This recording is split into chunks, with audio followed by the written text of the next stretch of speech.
요한복음 7장 38절에서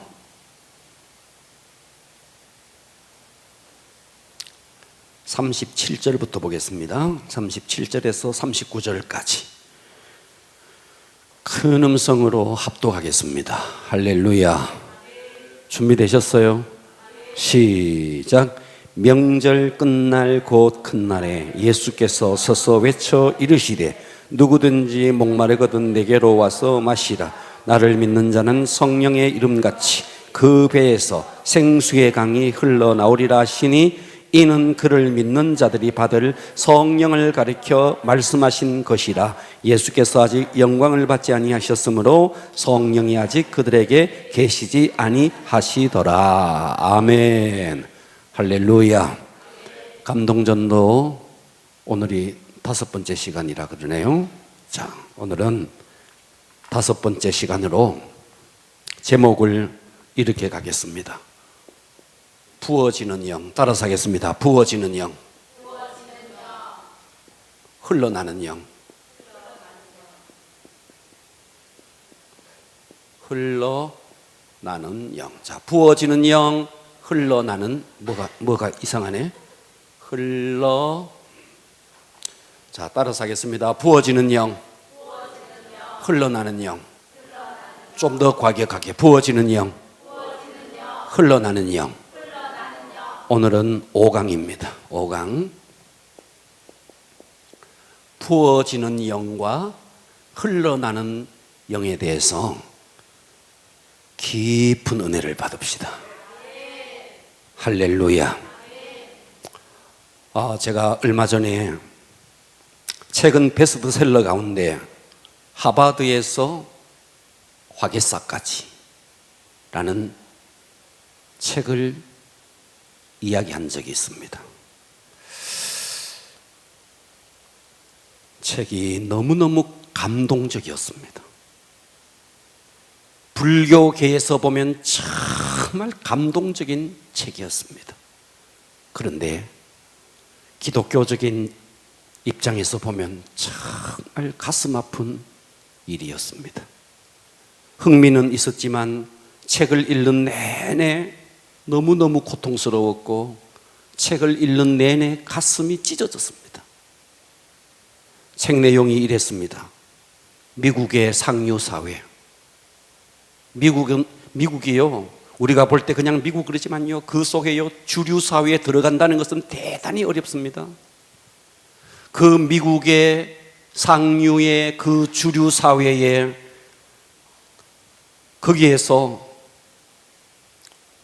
부모로부터 너무너무 엘리트 집안에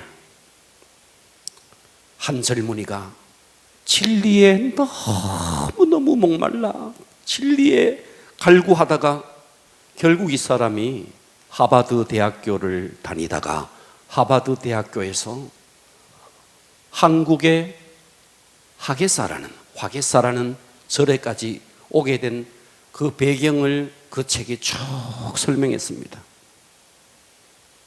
이 사람이 출가를 해서 스님이 되어서 지금은 한국의 화개사에 머물고 있습니다. 어린 시절 이 사람은 가톨릭 배경에서 자랐어요. 아버지도 어머니도 할머니도 다 가톨릭 신자였어요. 부모님이 너무너무 모범적인 분이었고 형제들 대부분이 하버드, 예일대, 스탠포드, 미국의 내노라는 대학을 다 나온 거예요. 그러니까 외형적으로 보면 조금 또 부족함이 없는 미국의 상류사회, 주류사회, 정말 대단한 그런 가정이었어요. 그래서 이 청년은 어려서부터 그런 종교적인 환경 때문에 나는 나중에 자라면 사제가 되어야지, 스님이 아니고 신부님이 되어야지. 그래서 항상 그런 꿈을 갖고 있었어요. 그래서 항상 수도사가 될 것이다. 그런데 가톨릭을 다니면서 성경이 너무 궁금한 거예요. 그래서 성경을 가지고 신부님을 찾아가서 그 궁금한 것을 묻고 수녀님을 찾아가서 성경에 궁금한 것을 물으면 그 성당의 분위기는 어땠느냐 하면 그냥 억압을 하는 거예요. 뭘 그런 것까지 알려고 하느냐고. 그냥 믿으라고. 그냥 믿으면 되지 뭘 그렇게 따지느냐고. 이 젊은 청년은 진리에 대해서 갈구했어요. 너무너무 목말랐어요. 그런데 교회의 분위기는 너무 억압하는 분위기, 성경을 상세하게 풀어주는 그런 분위기가 아닌 거예요. 그래서 이 청년은 너무너무 방황했어요. 그래서 철학서를 탐독하기 시작했습니다. 키에르케고르, 니체, 쇼펜하우어, 에머슨, 그러니까 이런 사상들, 이런 철학들을 접하면서 어디에 진리가 있나, 어디에 진리가 있나. 철학책을 아무리 뒤져도 진리가 없는 거예요. 그러던 어느 날 하버드 대학교에 특별 강연을 온 분이 한국에서 온 스님인 거예요. 그런데 진리에 대해서 그토록 갈구했는데 그 스님이 설법을 하는데 이 진리를 추구하는 이 청년이 그 스님의 설법에 완전히 우리식으로 말하면 은혜를 받아붙는 거예요. 너무너무 큰 은혜를 받은 거예요. 그래서 최고의 엘리트 길, 자기가 원하기만 하면 미국 사회에서 모든 것을 다 얻을 수 있는 주류 사회의 최고의 엘리트가 자기가 추구하는 진리, 그 도를 위해서 그는 첫 번째 사랑하는 연인이 있었습니다. 그 연인과 결별을 했어요. 사랑하는 부모님, 사랑하는 아버지, 어머니, 형제들에게 자기의 뜻을 이야기하니까 통하지 않는 거죠. 그래서 부모님에게 구구절절히 편지를 씁니다. 이 아들을 용서해 달라고. 나는 이제서야 진리를 찾았다고. 스님의 설법을 듣고 이제서야 진리를 찾았다고. 눈물로서 부모님에게 편지를 쓰는데 그 편지의 내용이 그 책에 나와 있는데 그 편지를 읽는데 제가 막 눈물이 다 쏟아지더라고요. 정말 훌륭했던 그가 그 기독교 배경, 하나님이라는 배경에서 자랐지만 주님을 만나지 못하고 진리를 찾지 못하고 진리를 찾았다는 것이 스님의 설법을 통해서 진리를 찾았다는 거예요. 그는 말하는 모습이나 그의 행동이나 그의 예의나 그의 어떤 에티켓이나 정말 맑고 아름다웠습니다. 그런데 중요한 것은 뭐냐 하면 이 사람이 가톨릭에서 불교로 개종을 하고 그리고 몇 차례에 걸쳐서 미국을 가는 거예요. 미국을 가면 이 사람이 원체 엘리트 집안이고 주변에 다 엘리트들이 있다 보니까 친구들이 다 박사들인 거예요. 친구들이 미국에서 네노라는 피아니스트인 거예요.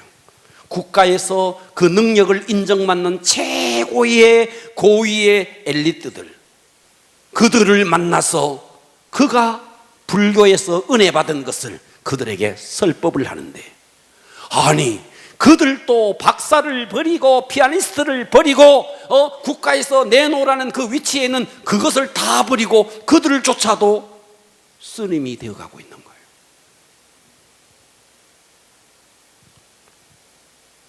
세상에서 얻을 수 있는 모든 기득권을 다 포기하고 왜 그들이 성령의 길을 선택하는가? 그 책을 읽는데 너무너무 부끄러운 거예요. 저는 청년 시절에 이랬어요. 진짜 진리가 갈급했어요. 그래서 교회를 찾아갔어요. 수없는 교회를 찾아갔어요. 수없는 교회를 가서 나 예수님 좀 알고 싶다고, 만나는 목사님마다 나 예수님 좀 알고 싶다고, 나 예수님 믿고 싶다고, 나 좀 도와달라고.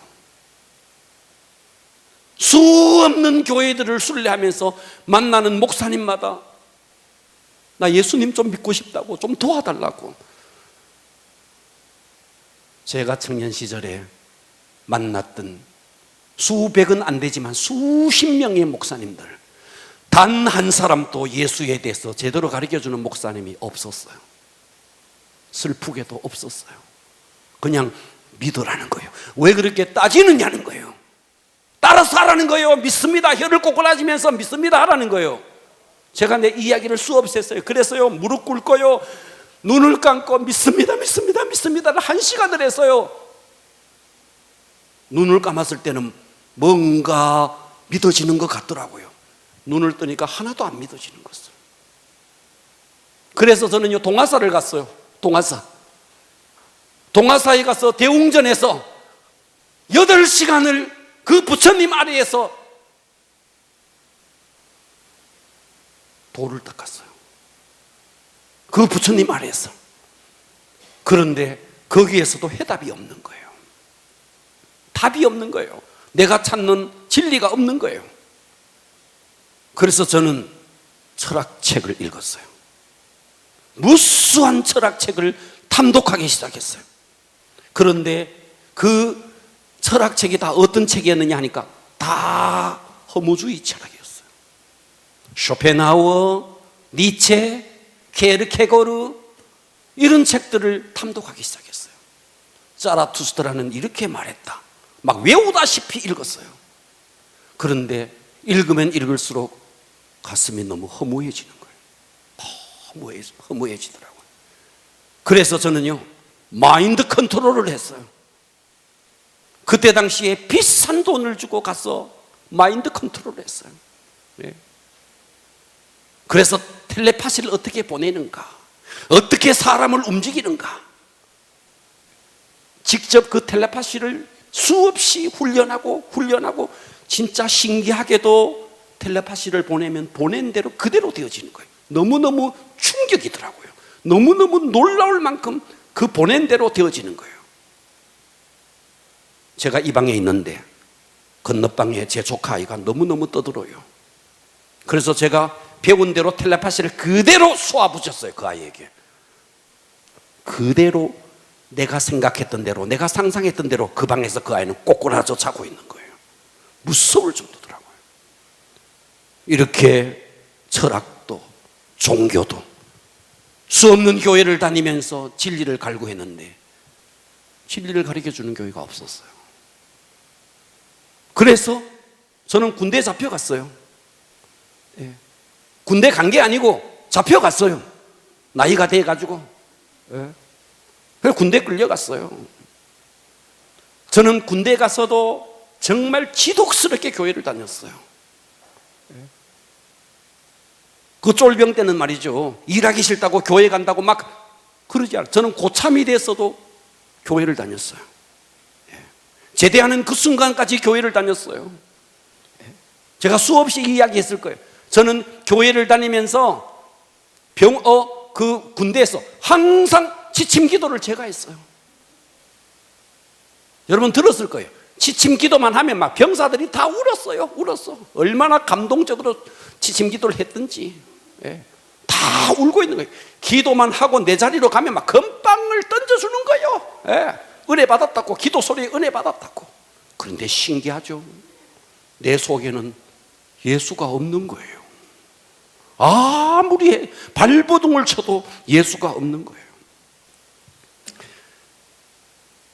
자, 제가 좀 전에 말했던 그 하버드에서 학예사까지의 주인공은 형각 스님입니다.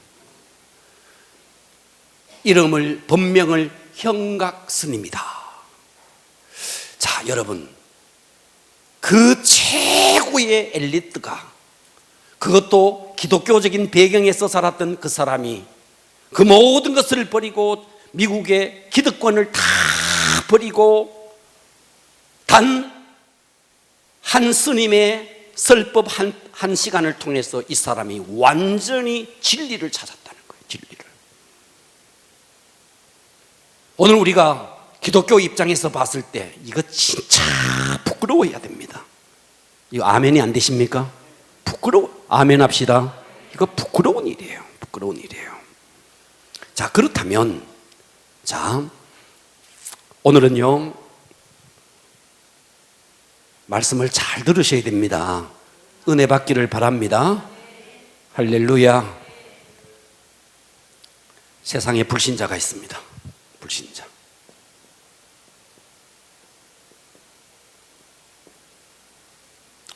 이 불신자에게 하나님이 여기 있다, 하나님은 이런 분이야, 우리가 하나님을 보여만 줄 수 있다면, 여기에 컵이 있듯이, 여기 컵이야, 부인할 수 없죠. 종이컵이야, 부인할 수 없죠. 이게 마이크야, 부인할 수 없죠. 이렇게 하나님은 이런 분이야 하면서 그에게 하나님을 보여만 줄 수 있다면 전도는 끝나는 거예요. 그런데 하나님은 그렇게 보여줄 수 있는 분이 아니에요. 그래서 전도가 어려운 거예요. 그러면 불신자들은 우리에게 무엇을 통해서 그들이 하나님을 보느냐 하면, 그들의 이 불신자들의 눈에는 하나님이 보이지 않아요. 그들에게는 뭐만 보이느냐? 예수를 믿는 신자들만 보이는 거예요. 그들의 눈에는 신자들만 보이는 거예요. 당장이라도 우리가 기도해서 기도의 표적이 나타나고 하늘에서 불이 떨어지고 그 자리에서 안전뱅이가 일어나고 죽은 자가 살아나고 이런 기적을 그 순간 보여줄 수만 있다면 전도가 굉장히 쉽겠죠. 그래서 이렇게 하는 전도를 가지고 능력 전도다 그럽니다. 그러나 이것은 보편적이지 않는 거예요. 모든 사람이 다 안전뱅이를 일으키고 죽은 자를 살릴 수는 없는 거예요. 그러면 우리가 그들에게, 세상 사람들에게, 이 불신자에게 이 사람을 전도를 해야 되는데, 감동 전도에서의 전도는 어떻게 이 사람들을 전도할 것이냐 하는 거예요. 자, 그렇다면 먼저 우리가 우리 자신을 한번 점검을 해봐야 됩니다. 무엇을 점검해 봐야 되느냐? 첫째, 잘 들으세요. 잘 들어주시겠어요? 첫째, 이 불신자들 앞에서 나라는 존재가 이 불신자보다가 내가 훨씬 더 포용력이 있고 너그러움이 있고 사랑이 있고 세상 물질의 욕심에 대해서 자유하고 세상 불신자보다 내가 훨씬 더 나는 그들을 능가하는 삶의 모습이 있는가 한번 질문을 해보자고요. 여러분, 세상에 여러분 친구들이 있을 거예요. 믿지 않는 친구들이 있을 거예요. 그들보다가 훨씬 더 내가 성품이 좋고 그들보다가 훨씬 더 포용력이 있고 그들은 돈에 그렇게 찌들려 살아가는데 나는 돈에 대해서 훨씬 더 자유롭고 포용력이 있고 성품이 그들을 다 품어낼 수 있는, 그들과 비교할 수 없는 그와 같은 내가 삶의 모습을 갖추고 있느냐. 지금 여러분 듣고 계시죠? 예. 한번 생각해 보시라고요. 예. 여러분 믿지 않는 친구들보다 훨씬 더 여러분 성품이 좋습니까? 교회 다녀도 못 떼기는 전혀 변함이 없는 거예요. 오히려요, 이런 일이 다 있었습니다. 어느 날 차를 타고 가다가, 실제 일이에요. 어느 날 차를 타고 가다가 차 두 대가 접촉사고가 일어났어. 그래가지고 막 서로 자기가 잘했다고 그래가지고 경찰서 끌려가가지고 신분을 확인해 보니까 한 사람은 장로, 한 사람은 안수집사더래. 그러니까 불신자가 좀 화해하라고 서로 좀 양보하라고 안 돼요.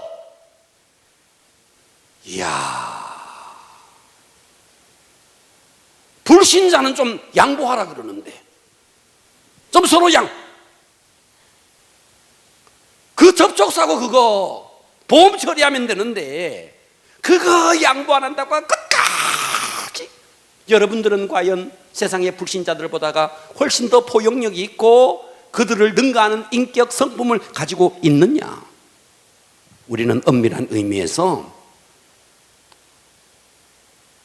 세상 사람들보다 더 헐뜯고 세상 사람들보다 더 비난하고 세상 사람들보다 더 잘 삐지고 더 잘 분노하고 우리는 그런 거예요. 그러니까 세상 사람들, 이 불신자들의 눈에 나라는 존재가 그들에게 전혀 감동적이지 않는 거예요. 여러분 지금 왜 가만히 있죠? 아닌데 나는 내 친구보다 훨씬 더 내가 인격적으로 포용력도 있고 그런데 여러분 그렇습니까? 먹하면 삐지고 먹하면 막 싸우고 어쩌면 우리가 인격적인 면은요 저 라이온스 클럽의 사람들보다 훨씬 더 못하다고요. 제가 지난주 그랬나요? 그 사람들은 마주왕을 앞에 놓고 마주 보면서 화해도 하죠. 우리는요 예수의 이름으로 싸웁니다. 싸울 때도 막 새벽 기도하면서 막 싸웁니다. 내가 이기나 네가 이기나 한번 보자.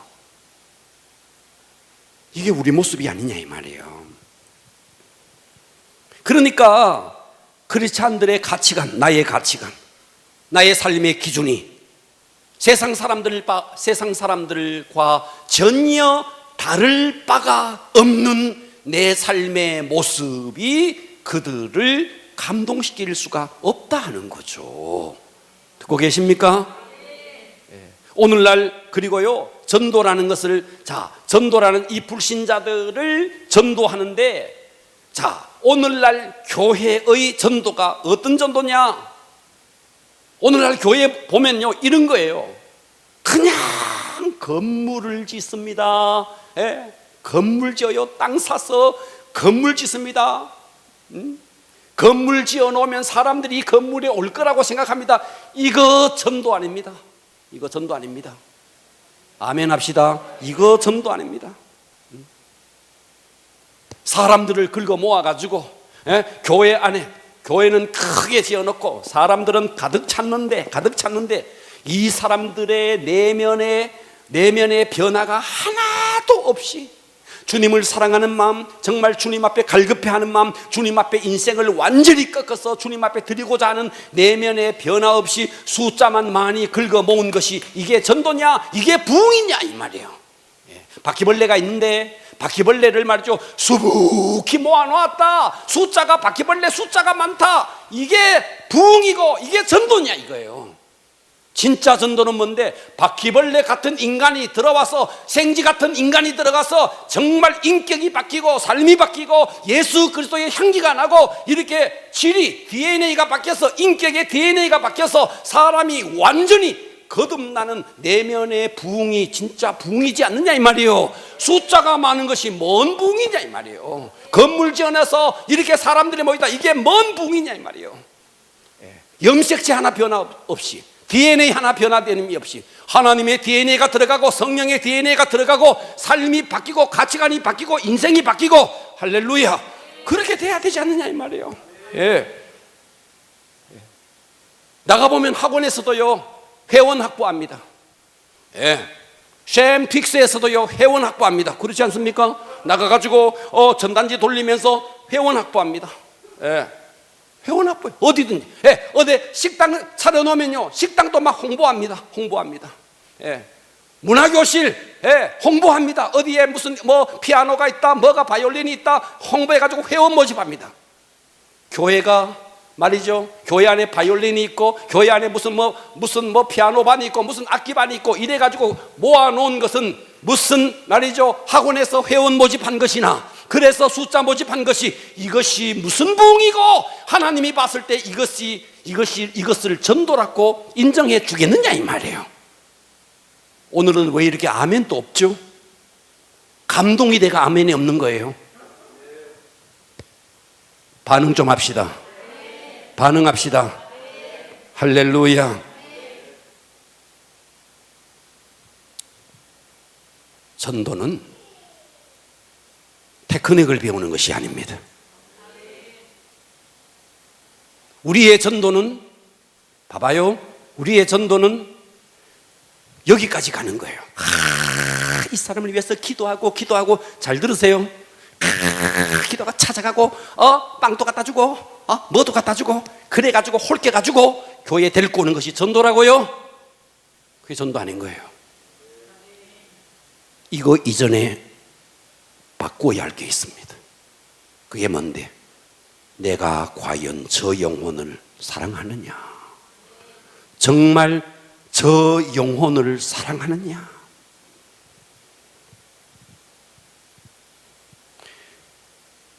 내 속에 영혼을 사랑하는 마음이 부어져야 됩니다. 할렐루야. 네. 이게 부어져야 돼요. 부어져야 돼요. 그런데 교회는요, 그러니까 요즘 교회가 이런 겁니다. 서울도 그렇고 대구도 그렇고 곳곳에 이렇게 부흥하는 교회들이 있어요. 이렇게 부흥하는 교회들. 부흥하는 교회들을 자세히 들여다보면 두 가지 요소가 있습니다. 첫째, 어떤 요소가 있느냐 하면, 일단 큰 교회는요, 사람들이 익명에 숨어가지고 터치받기 싫으니까 그냥 큰 교회 가가지고 이름도 없이 빛도 없이 그냥 익명 속에 숨어가지고 다니자. 이런 신자들의 욕구, 이런 신자들의 욕구가 있고요. 또 교회는 어떤 욕구가 있느냐 하면, 진짜 진리, 십자가, 부활, 주님의 재림, 천국과 지옥, 정말 본질적인 것을 다 도외시한 채 성도들이 원하는 거. 성도들이 뭘 원하는데? 맨날 상처 치유, 적극적인 사고방식, 이렇게 하면 성공한다. 이것은요, 세상의 어떤 적극적인 사고, 지글러 박사한테 가서 들어도 되는, 이와 같은 교회 안에서는 그런 강좌들을 다 열어놓고 있고, 성도들은 익명에 숨어가지고 터치받지 않고 다니고 싶고, 이것이 맞아떨어진 교회들이, 부흥하는 교회들이 많아요.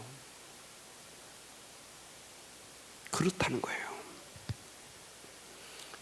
교회는 헛된 낙관주의를 심으면 안 됩니다. 할렐루야. 진정으로 그들의 영혼이 주님 앞에 굴복시키지 못한 채, 진리의 사람을 만들지 못한 채 숫자만 끌어모은 것은 부흥이 아니라는 거예요. 아멘. 예수님이 예루살렘 성으로 입성합니다. 자, 마태복음 21장을 펼치십시오. 마태복음 21장을 펼치셔서요, 성경을 보면서 확인합니다. 마태복음 21장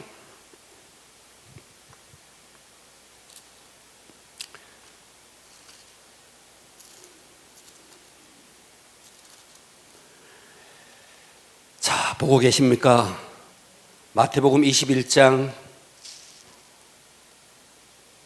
1절부터 보면요, 그들이 예루살렘에 가까이 가서 감람산 벳바게에 이르렀을 때 예수께서 두 제자를 보내시며 이르시되, 너희는 맞은편 마을로 가라.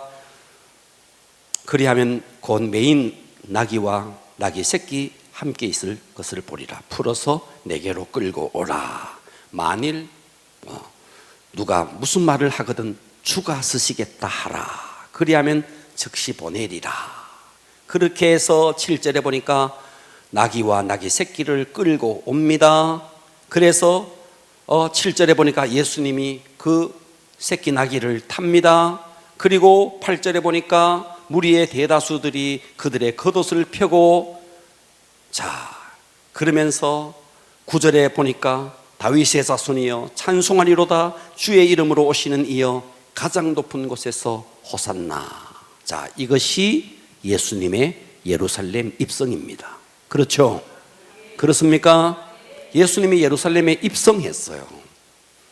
예루살렘에 입성하자마자 성전을 정화하는 일을 합니다. 12절부터 성전을 정화하는 일, 그리고 18절에 보면 무화과 나무를 저주하는 일, 그렇죠?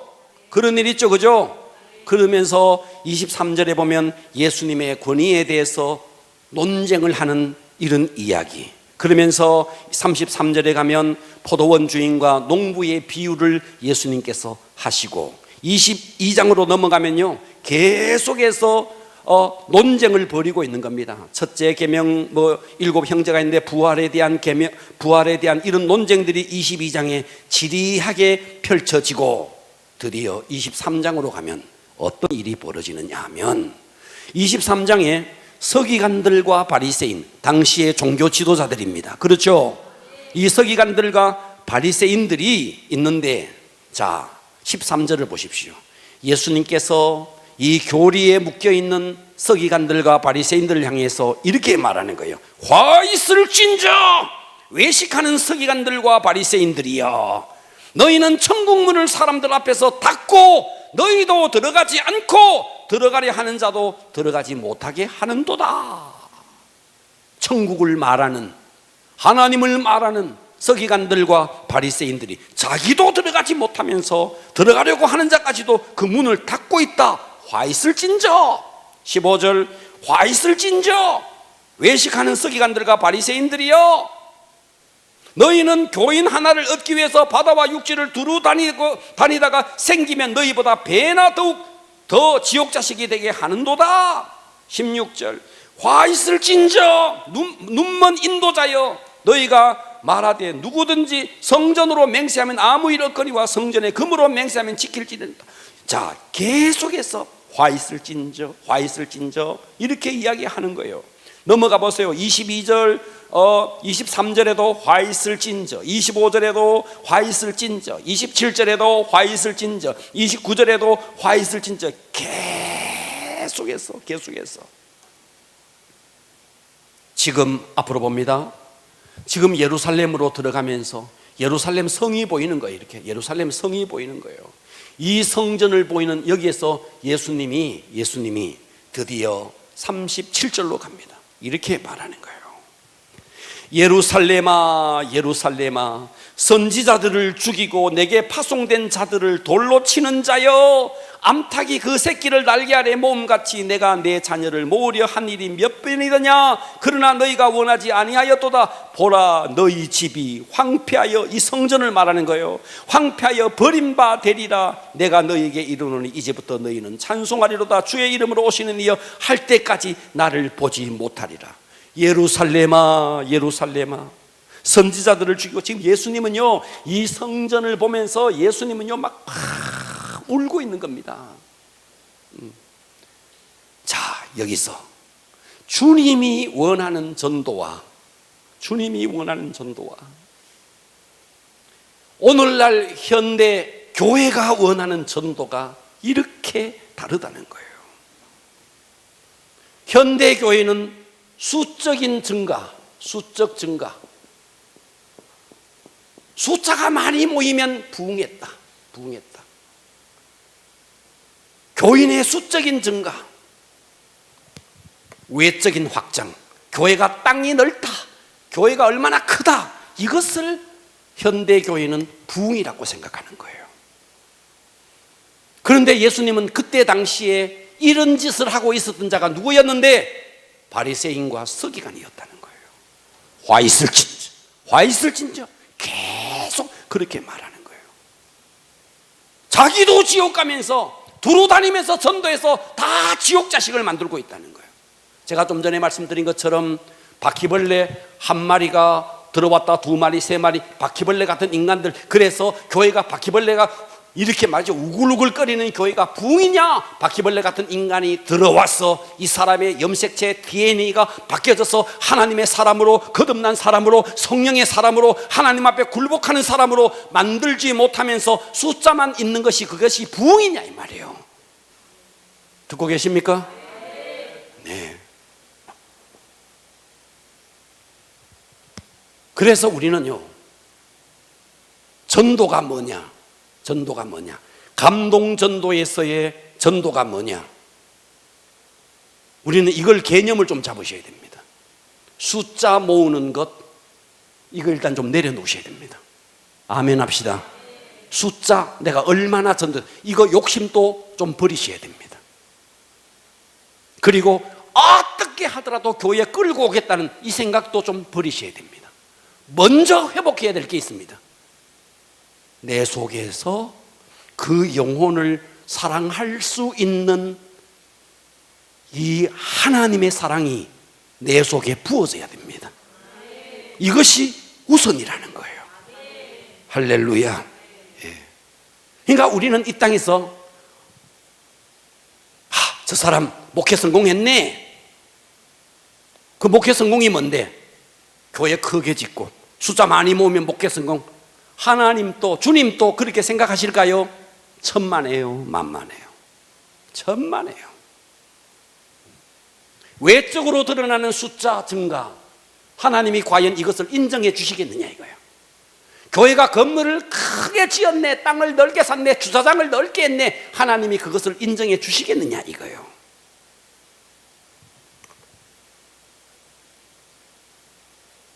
그걸 인정해 주면 우리는 무슨 수를 쓰더라도 교회도 크게 짓고 땅도 사고 해야 되죠. 주님은 그런 것에 별로 관심이 없어 하는 거예요. 어디에 관심이 있는데? 네 심령 속에 한 영혼을 붙들고 정말 그 영혼을 사랑하고 정말 그 영혼의 주님의 이름으로 그 영혼을 사랑하느냐 이거예요. 그러니까 교회가 성공주의 이걸 좀 배격해야 됩니다. 이거 배격해야 됩니다. 예. 이거 배격하지 않으면요, 마치 교회도 무슨 피라미드식으로 해가지고 막 펼쳐나가가지고 그래서 숫자적으로 부흥하면 교회 부흥했다. 아닌 거예요. 오늘날 교회가 본질을 잃어버리니까, 이 교회가 이 본질을 잃어버리니까요. 이 기독교의 본질은 생명 아닙니까? 생명. 아멘. 이 생명은 무엇을 통해서 오는데? 십자가를 통해서 오는 거죠. 아멘. 그러니까 기독교의 본질은 생명이다. 이 생명은 무엇을 통해서 오는데? 십자가를 통해서 생명이 들어오는데, 교회가 생명에 대해서, 생명의 통로가 되는 십자가에 대해서 외면하는 거예요. 이런 이야기 하지 않는 거예요. 예. 세상 사람들은, 진짜 갈급한 사람들은요, 생명을 갈급해하고 진리를 갈급해하고 십자가의 본질을 갈급해하는데, 오늘날 교회가 이것을 안 하는 거예요. 그러니 교회 안에 있으면서도 심령이 공허한 거죠. 그래서 예수를 믿으면서도 이 공허한 것을 찾기 위해 가지고 어디로 가는 거 아닙니까? 힌두교와 불교가 결합된 각양 어떤 체험을 하는 이런 단체가 있고요. 대구에도 이렇게 어디 다녀보면요, 어디 가면요 붕 뜨게 하고 이런 게 있다 그래요. 마인드 컨트롤, 명상, 체면. 그러니까 교회를 다녀도 이 생명이 없으니까, 마음이 공허하니까 어딘가에 이것을 뭔가 채우기 위해서 동분서주를 하는 거죠. 교회는 본질을 외쳐야 됩니다.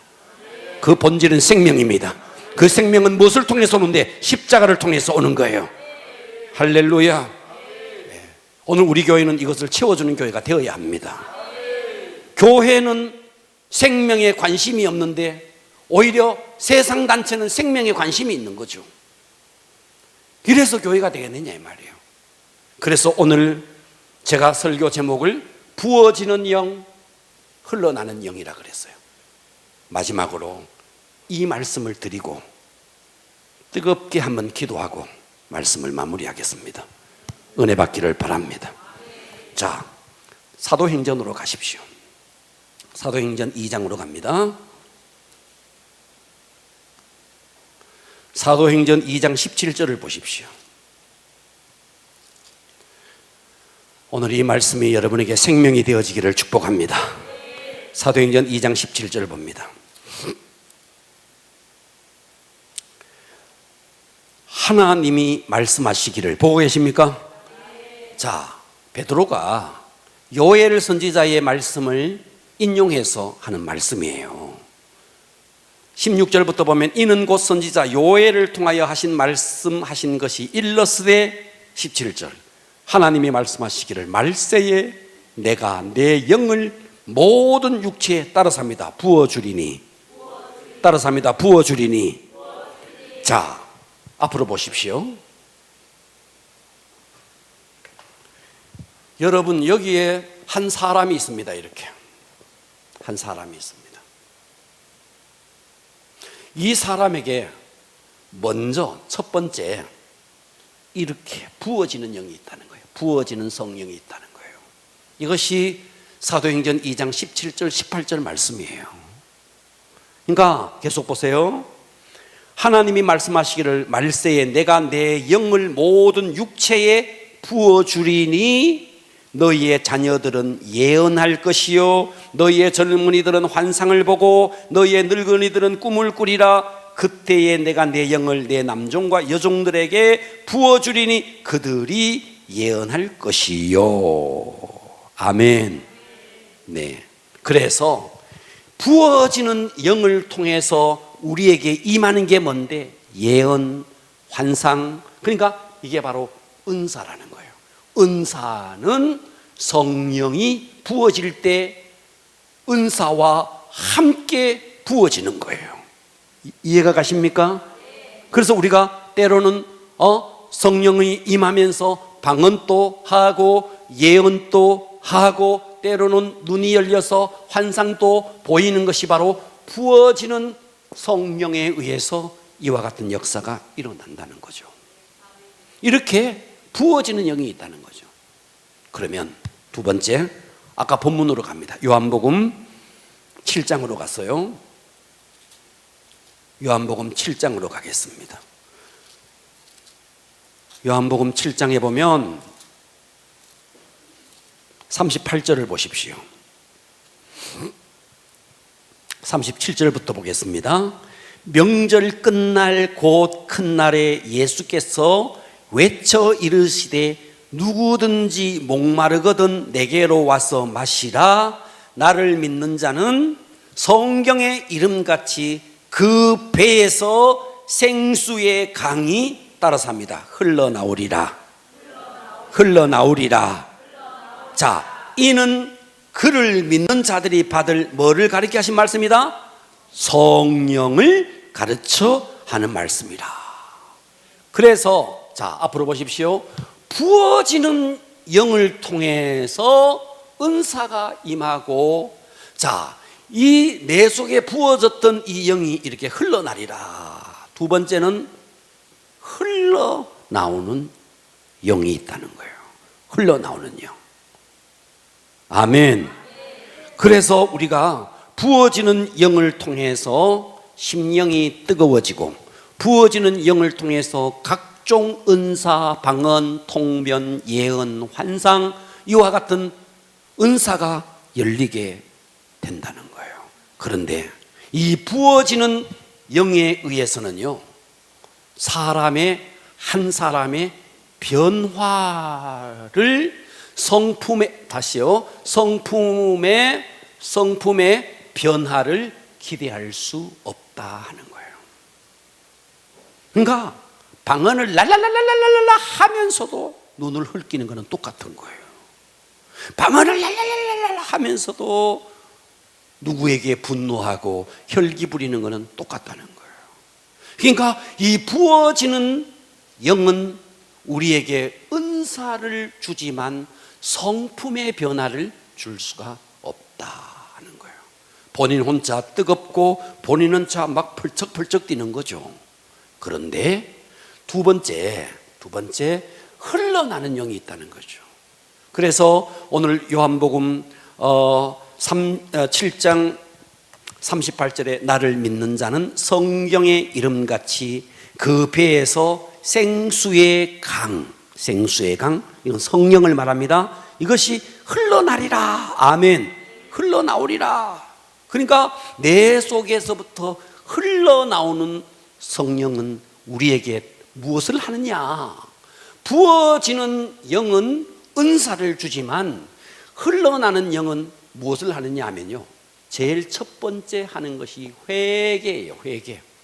그래서 내 속에서 성령이 흘러나면 첫 번째로 깨달아지는 것이 내가 죽을 죄인이었구나, 죄인 중에 괴수였구나 하면서 십자가를 붙들고 눈물을 흘리며 통회자복하게 하는 것이 부어지는 영이 아니고 흘러나는 영이라는 거예요. 할렐루야.